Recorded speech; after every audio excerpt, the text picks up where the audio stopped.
The race for the PKR deputy presidency heats up with Nurul Izzah challenging incumbent Rafizi Ramli. At the time of reporting, they were the only two who had confirmed their candidacy. The nomination period ends at 11:59 p.m. today. Nurul Izzah has also addressed claims that PKR was a family party. Meanwhile, a DAP leader has mocked Akmal Saleh after he got livid over a proposal for BN and Pakatan Harapan to contest an equal number of seats in the Melaka state election. Continue watching to find out what he said. PKR Vice President Nurul Izzah Anwar has officially submitted her nomination for the party's deputy president post. She was the first candidate to submit her nomination today.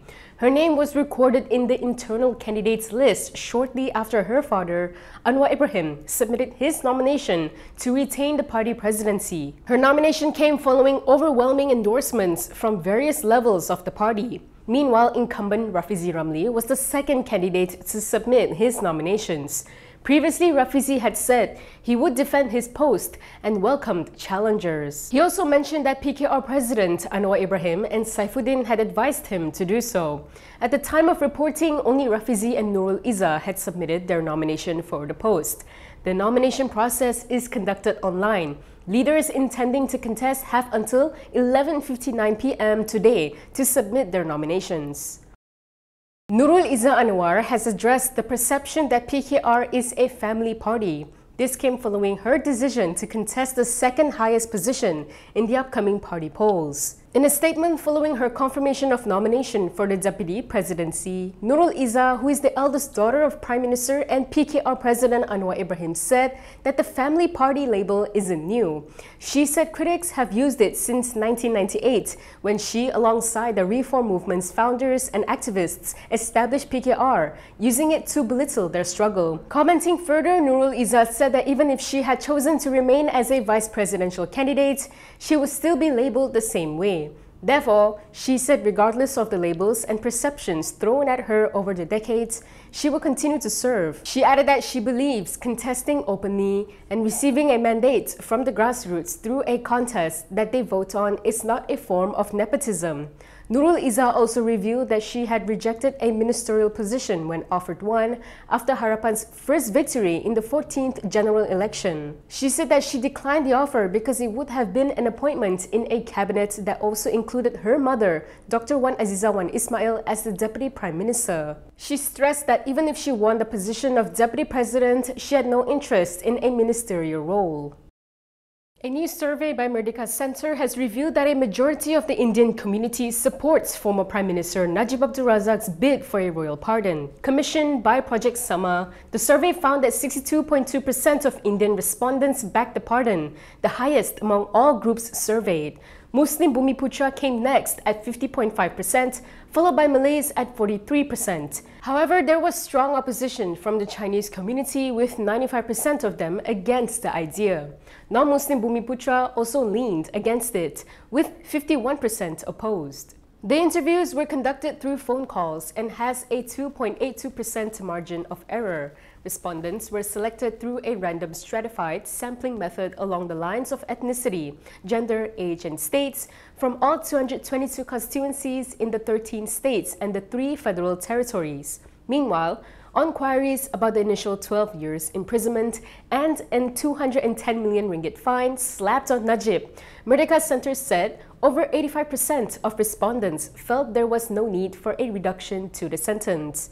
Around 44.3% found the sentence to be proportionate to the crime committed. A slightly smaller 40.8% found the sentence to be too lenient. Is Akmal afraid that DAP may contest for the Merlimau seat? That's the question Melaka DAP Youth Chief Kassel Krishnan threw at UMNO Youth Leader Dr. Akmal Saleh today. This came after the latter reacted strongly to calls for Barisan Nasional and Pakatan Harapan to contest equal numbers of seats in the upcoming Melaka state election. In a statement, Kassel said that as a party that respects democracy, DAP would always take into consideration the views of its branches, as it represents the grassroots wishes. However, the final decision on the seats allocation would be decided by the Harapan Presidential Council and the political pact which may be formed to face the upcoming polls. He said there was no need for Akmal to jump the gun and make decisions on behalf of BN, and if he is sincere, they can always contest together, with each contesting half of the 28 state seats. However, he said if Akmal is uncomfortable with the unity formula, say it now and don't ask for Harapan machinery to help when UMNO is campaigning. He also reminded Akmal that Harapan did make concessions for UMNO in the 2023 state elections when the coalition allowed UMNO to contest for the Dusun Tua state seat in Selangor despite it being a safe seat for DAP. Akmal had voiced out yesterday after it was reported that 9 DAP branches in Melaka unanimously passed a resolution supporting the so-called 14+14 seat strategy. Barisan Nasional and Pakatan Harapan have officially announced that they have formed a pact to face the upcoming 17th Sabah state election. This was revealed in a joint statement by Harapan's Secretary General Saifuddin Nasution Ismail and the Unity Government Secretariat Head Ashraf Wajdi Dusuki. Ashraf also serves as UMNO's Secretary General. In the statement, they said that the two coalitions has reached a consensus to cooperate in facing the Sabah state election during a high-level leadership meeting between Harapan President Anwar Ibrahim and BN Chairperson Ahmad Zahid Hamidi on May 8th. They added that the form of the cooperation, including matters of seat allocation and negotiations with any other parties, will be jointly detailed by the Sabah state leaderships of Harapan and BN. They stated that all decisions will be finalized by the top leadership of Harapan and BN at the national level. Previously, Malaysia Kini had reported that Sabah BN confirmed it would contest 40 out of the 73 seats in the state election, which is expected to be held soon. Before we move on, consider supporting us by subscribing to Malaysia Kini. Click the link in the description below or scan the QR code on your screen to subscribe. Robert Prevost, a cardinal from Chicago, was elected as the 267th Pope on Thursday.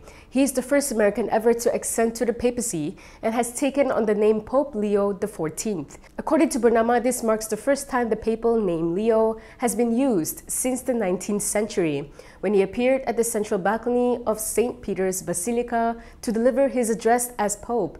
These were the first words he said. La pace sia con tutti voi.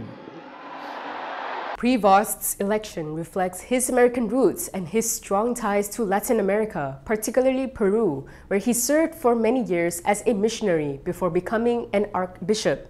He holds dual American and Peruvian nationality and is known for his commitment to marginalized communities and for fostering unity within the local church. With 80% of the cardinals in the conclave appointed by the late Pope Francis, his election is seen as a vote for continuity, particularly along the reformist path set by the former Pope. Back to Nurul Izzah, a few days ago, we asked our viewers to share their thoughts on her entering the contest. Let's take a look at the results. The reasons given by some of those who voted was that Anwar Ibrahim has suggested that there should be no contest for the position. Another voter said they wanted to see Rafizi Ramli lead the party. The fact that Nurul Izzah didn't win in GE15 was also brought up, and some called on her to wait until her father is no longer the president of the party. What are your thoughts on the matter? Share them in the comments section. Next, let's take a look at some of the other headlines from today.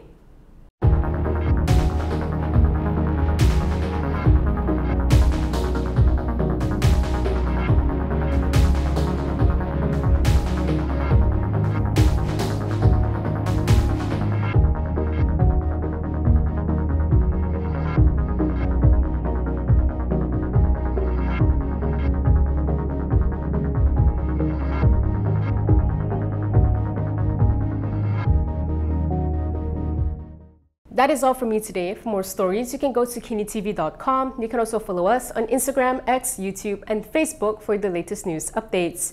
I'm Camelia. Thanks for watching.